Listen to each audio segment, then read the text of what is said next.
Welcome in to Northern Neck Sports Talk Live. Myself, Will Lewis, along with Coach Thomas Roane.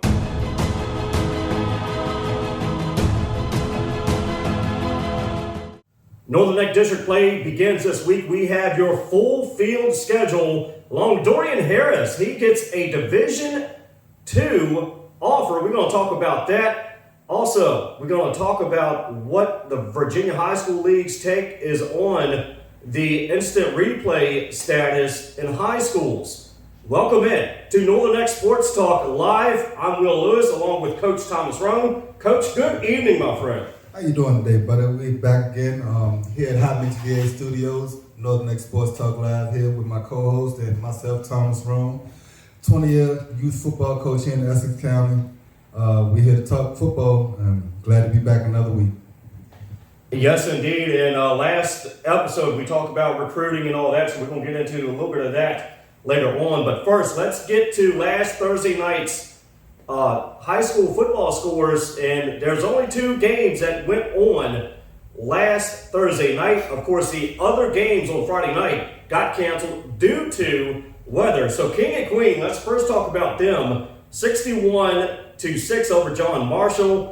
No district play yet in the title of the district. King and Queen, 8 points in the first quarter, 24 points in the second, 16 in quarter 3, and 13 in quarter 4. So what's your take on King and Queen coming back in a very awesome fashion? Well, I mean, last week you asked me, what do I think about King and Queen bouncing back this week? And I told you, I knew they was going to bounce back. You know, they're a real tenacious team with a good leader in Malik Holmes, the quarterback. I mean, he went 3 for 11 in the air, 102 yards. You know, he got yards on the ground too. I think he went 12 carries on the ground for added another 45 yards with a total of 2 touchdowns. Along with the offensive player of the game was Jaden Stanley with 18 carries with 126 yards. Then with 3 receptions, the only 3 receptions that was caught from Malik, 3 receptions for, what did he have? 102 yards in the air with a total of 228 yards. I think he got like 4 touchdowns. So they offense stepped up this week. They added some more yards on the ground from Tyquan Spates, senior for them. Very, very physical player. You know, he came in with 44 yards. 1 touchdown. So they really stepped it up on the offensive side, and offensive line did real good for them, blocked up front, kept the big defensive lines off Malik and the other running backs, and they ran the score up on them boys. Yeah, West Point over Colonial Beach, 20-0. Colonial Beach now 0-5. Another score from Thursday night was Grayson over Covington. Now, one other point, we did mention West Point in that defense. 5 fumble recoveries for the defense in that game. So, yeah, congratulations to West Point becoming 5-1 this week. Volleyball, Rappahannock over Lancaster 3-0 from Monday night. Northumberland over Westmoreland 3-0 from Monday night. When we come back, we're going to talk about Dorian Harris and his offer for Division II. You're locked in to Northern Neck Sports Talk Live. Are you ready for some good news? You are invited to come and join your neighbors for the 2nd annual Unity in the Community celebration, taking place at the Kilmarnock Town Center Park on Saturday, October 8th from 1 to 5, sponsored by Interracial Conversations Northern Neck. This year, expect to see more music, including Northern Neck's very own T-Soul, a local children's choir, the Joyful Nose Community Choir, plus dancers, spoken word, and presenters. Come out and get to know your neighbors and celebrate what unites us as a community. There will also be food vendors, games, face painting, giveaways, and more. This event is free, so bring a lawn chair and come ready to enjoy an afternoon that affirms the best in us all. Unity in the community, planting the seeds of hope for the future.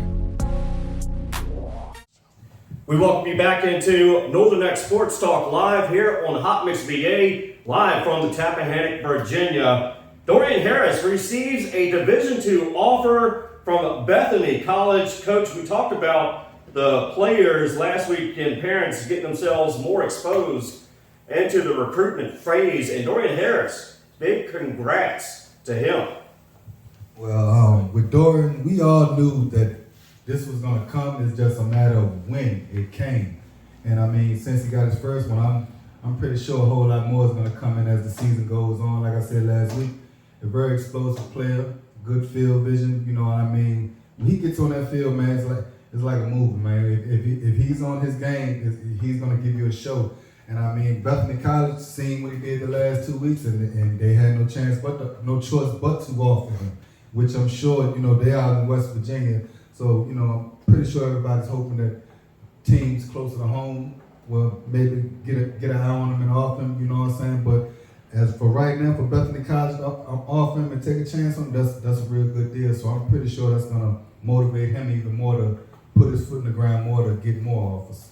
Yeah, I was going to ask that after this offer from Bethany, do you think there will be more offers coming to him, such as a couple of Division 3s or Division 1s by chance as we go along deeper into the season? Because you have to think, the season ends right around December during the playoff time, and we expect Essex to be at that state championship play this year. So will he, by chance, get not only just one or two more offers, but multiple offers? Well, you know, I'm not no expert at all this, you know, but I can give you an honest opinion on a lot of stuff that we're going to be talking about. I mean, from his play on the field, I expect more offers to come. You know, Division 3, that's no question. Division 1, it's so late in the game, and Division 1 is a tricky thing because it's Division 1 is a big money game, you know, so a lot of things got to go into play for Division 1. Measurements,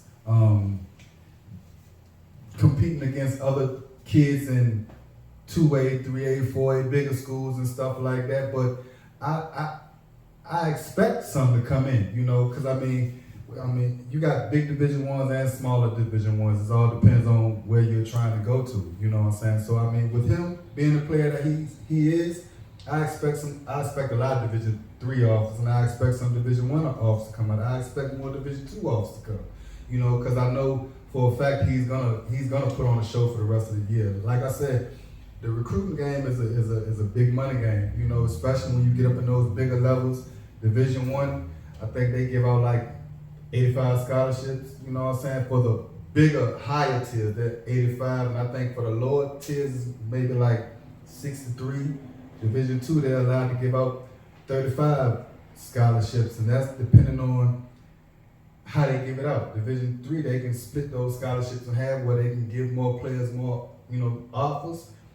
Division 1, out of that 85, that's going to one per player. You know, the lower Division 1s, they might split those scholarships up, but it's all on what mainly, even though a school might offer you, you still got to ask them what's that offer entails of, you know, because I mean, it might be a full, might be a partial, you never know. Yeah, and that brings me to my next question for you. When an athlete gets multiple offers that we expect Point Harris to get, how will they know and how will the parents know if it's the right fit or not? You have multiple curriculums in different types of schools. You have multiple programs in different types of schools. So when all these offers starts to come in, what should they be looking for as far as not so much as the perfect fit, but the right fit?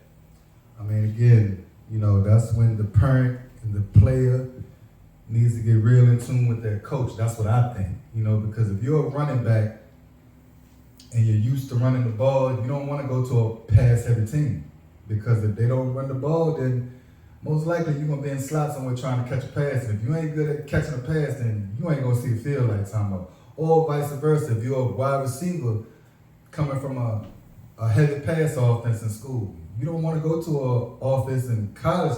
That's what I believe. You don't want to go to a college and a school where they are run heavy, because if they're run heavy and you're a top wide receiver, then you most likely you might don't get the ball a lot. So it's all about studying that program that's offering you. You know, you and your parents sit down with the coach, you know, go through all the academic side of it, because at the end of the day, it's all about academics.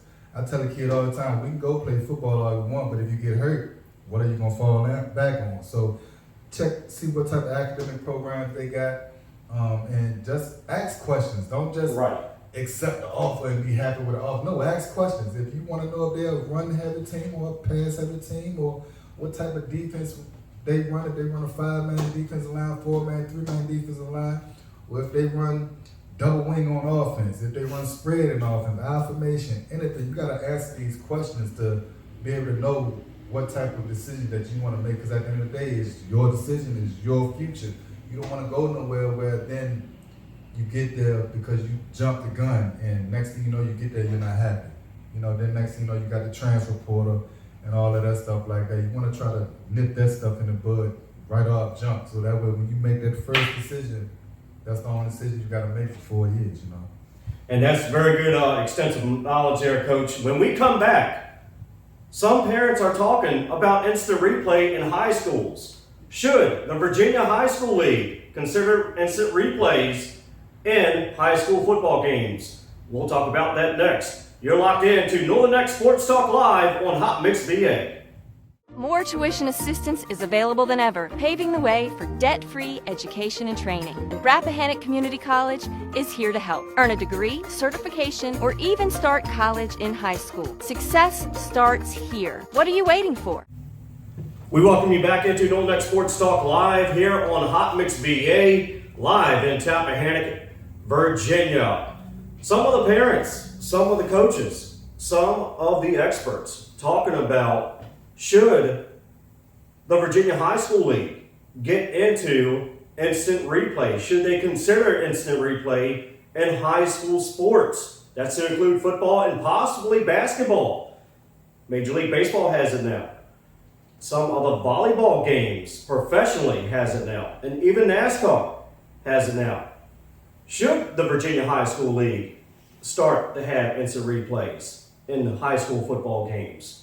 There is some concern about the financial situation, as if Virginia High School League takes up the financial situation, that could fall on the schools as well. But there is split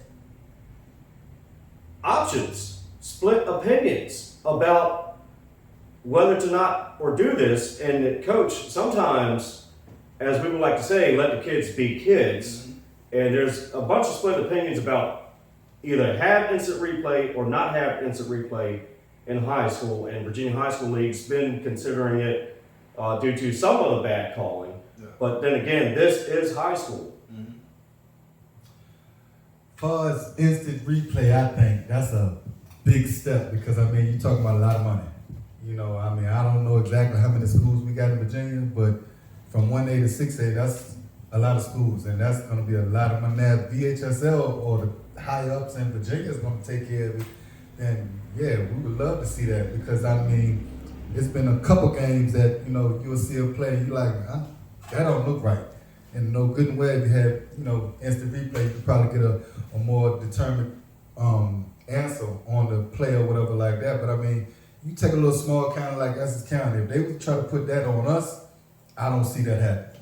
Richmond County, I don't see that happening. You know what I'm saying? So as far as you got some bigger schools in Virginia that they might can be able to take it, but the smaller schools and stuff, that would be a real hard thing to push on the smaller schools, because it's money. Money isn't easy to come by these days. And unless you're gonna have the big wigs in the area, whatever, like try to boost or donate money and stuff like that. But as far as putting it on the schools and stuff, I don't see that working too good. And it's like I said, it's split opinions on whether to have it or not. But when you had a situation in week 1 between Westmoreland and Rappahannock, where it looked as if Westmoreland went out of bounds and there was a fumble in the end zone. Yeah. But however, like you said, it could come down to how much is it financially. Let's get right to NNK District play. Yes, that's this Friday. And oh boy, here we go. So the schedule for this week: number 1, Essex at number 8, Northumberland. Northumberland right now 3-1. Essex 5-0. Lancaster 1-4, and Westmoreland 2-2. Westmoreland is trying to look to at least tie in the Northern Neck District on that number 2 spot. And Rappahannock at Colonial Beach. Rappahannock right now sitting at 2-3. So the Northern Neck District standings right now, you have Essex, Northumberland at that number 2 spot, Westmoreland at that number 3 spot, number 4, Lancaster, then number 5, Colonial Beach. So here we go. Who will win it this weekend? Who may not win it this weekend? We'll get into that in just a moment. Tidewater District real quickly as to the standings. King and Queen in that 5-1 slot is number 1, followed by King William, West Point, Middlesex, and then Charles City at 0-4. So now Class 1, Region A, Essex is of course, as what we expect, is at number 1. So Coach, the schedule. How are we looking for this Friday? What are we expecting? Oh, it's going to be a lot of excitement going on around here.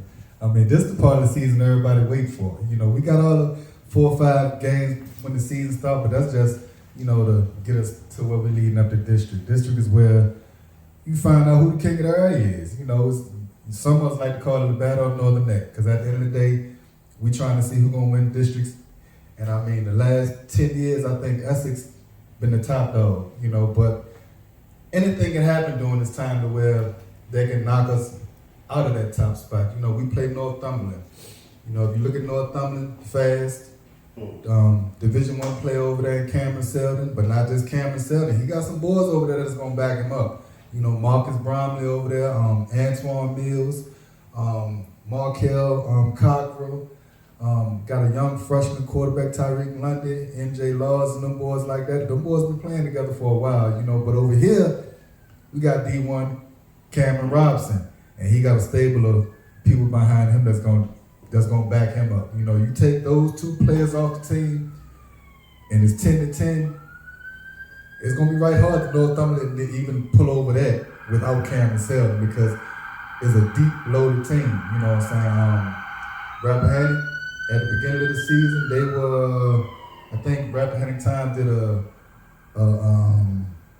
breakdown, an article of like who they think will be first, second. They had them at 4th, you know, and I know the coaches over there, you know, one of the coaches like, man, look, I see where they got us at, but I'm guaranteeing you, when the season over, we're going to be at 3 or better. And I don't put it past them, you know. At the beginning of the season, they was missing a few players, but they got some studs that came back. J.K. Fauntleroy over there played with Verona, you know, Verona High School in Richmond the last couple of years, and he moved back home. You know, so he's back over there. In the last game they played, they blew them boys out. And J.K. was a big part of that, you know. So I expect them to create some noise down the line. You know, I don't see them boys staying at number 4 willingly, you know. And with Westside and Lancaster, Westside, they lost 2 major pieces last year. Right. 2 major pieces. That's Mike and Hunter, you know, because they over here in Essex this year, you know, and then Mike and Hunter.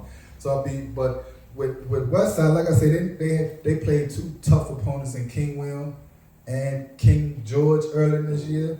And like I said last week, that might can help them down the long run, because playing those top tier players might give those boys that confidence to be able to do something in the Northern Neck District. You know, Lancaster, Lancaster and Colonial Beach is hard for them. You know what I'm saying? Right at this point, it's real hard for them. COVID messed Colonial Beach up, you know, over the last couple of years with the COVID stuff like that, kids not coming out for youth. And that ultimately hurts the high school program. So it's going to be exciting this week. You know, it's going to be a lot of hard hitting, a lot of good football going on, you know, so.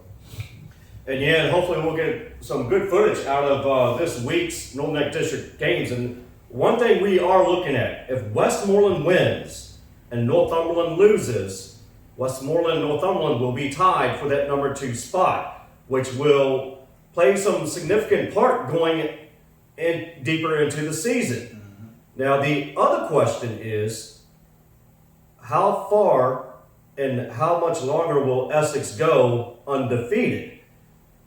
Should we expect them to go undefeated into the playoffs?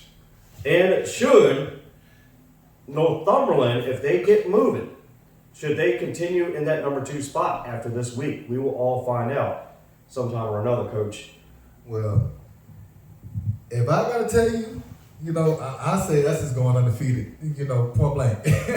And I mean, some of the people over here might get mad at me sometimes because I'm just out there with it. Them my boys, I've known a lot of them since they was younger. And not just them, I know a lot of kids over the whole Northern Neck. Don't get me wrong, I've been coaching around here a long time. So, I tell a lot of the kids, look, I be easy on y'all because I know you, you know what I'm saying? Because it's all love at the end of the dang day. But everybody knows that I'm from Essex, and I'm gonna root for them now. When y'all play other teams, yeah, I'm gonna root for you, you know what I'm saying? So, but like I said, only thing that can stop Essex is Essex.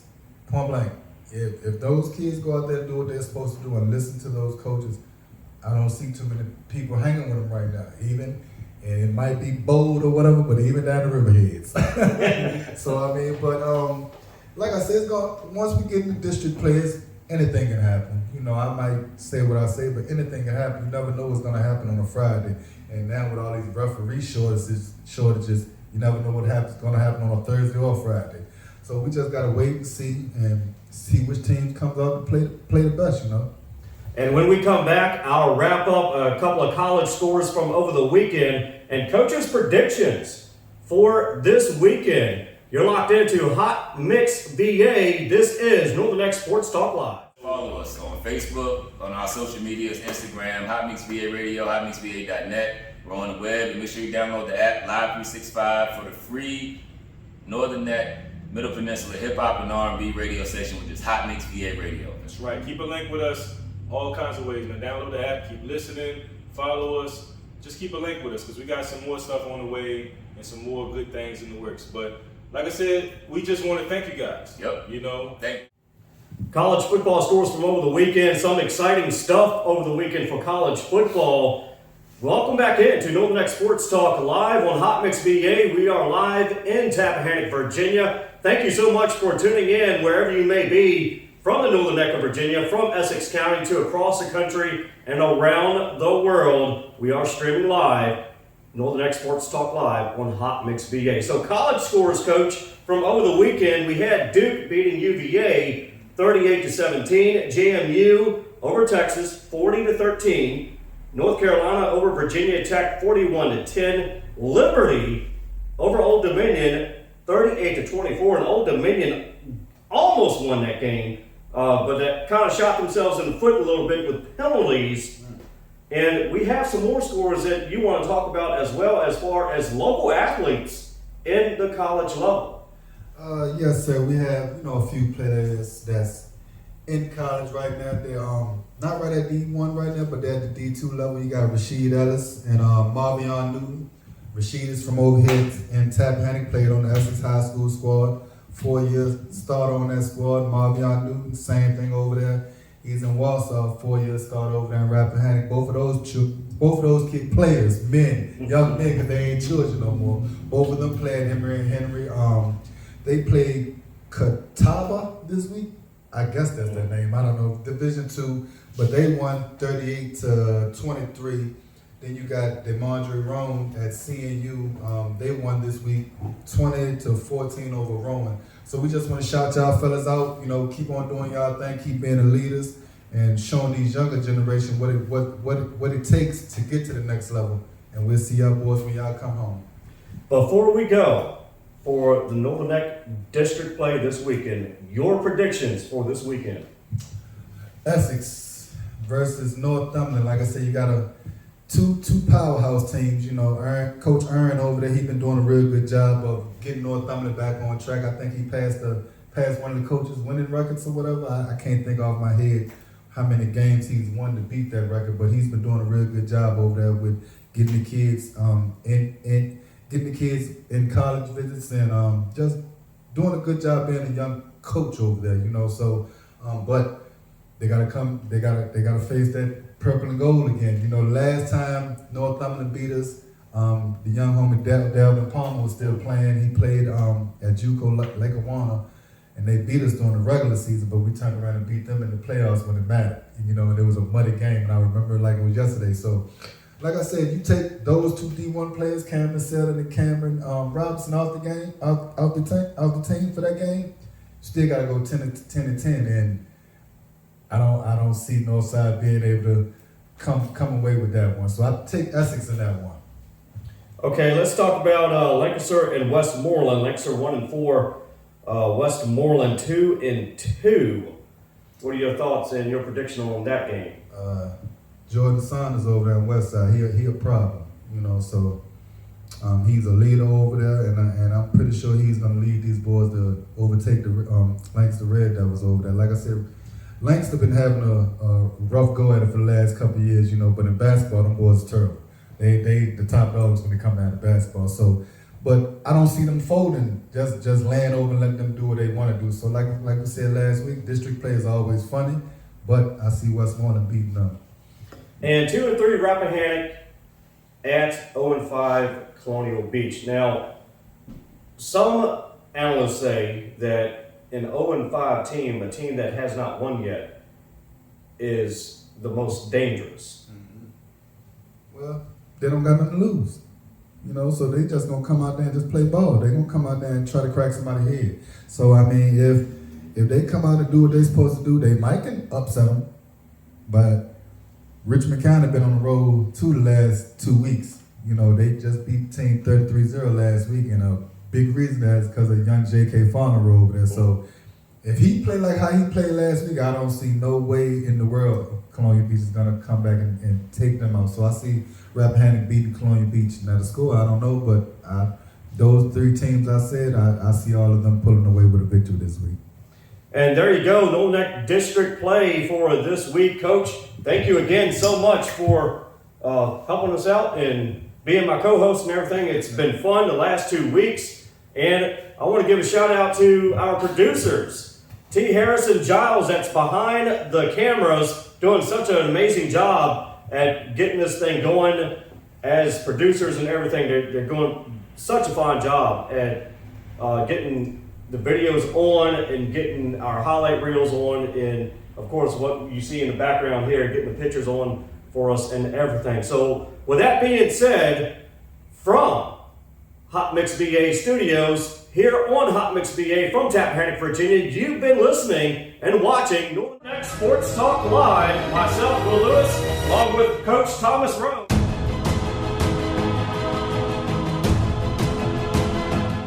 Are you ready for some good news? You are invited to come and join your neighbors for the second annual Unity in the Community celebration, taking place at the Kilmarnock Town Center Park on Saturday, October 8th from 1 to 5. Sponsored by Interracial Conversations Northern Neck. This year, expect to see more music, including Northern Neck's very own T-Soul, a local children's choir, the Joyful Nose Community Choir, plus dancers, spoken word, and presenters. Come out and get to know your neighbors and celebrate what unites us as a community. There will also be food vendors, games, face painting, giveaways, and more. This event is free, so bring a lawn chair and come ready to enjoy an afternoon that affirms the best in us all. Unity in the community, planting the seeds of hope for the future.